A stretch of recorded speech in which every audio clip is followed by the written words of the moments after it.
and the Taliban. We helped build them. And bin Laden, Saddam Hussein, and the Taliban were bad guys 1, 2, and 3 in kicking off the new never-ending war in the Middle East. All at one time funded by the United States government through the CIA.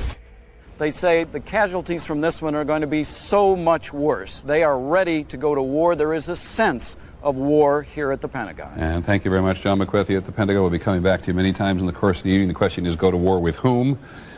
Because from the FBI, from the CIA, from the Pentagon today, no warning of this whatsoever, no knowledge of who's involved. No warning of this whatsoever, no knowledge of who's involved.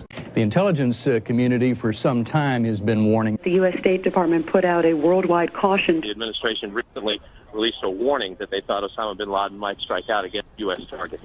If you think the idea of our own government lying to us to generate support for a war is impossible, they've literally done it so many times.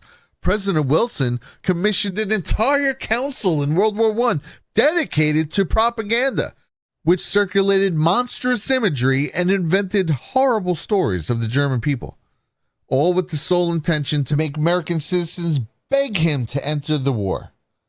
It worked, and they did. This propaganda they told us about them killing women and children and one thing and another. They had a lot of propaganda about that there. The Hun, you know, they called him. And how he'd go through these villages when he'd capture them and kill all the people off and that there. That's the stuff that they told us. To feed you up to get you mad, I guess.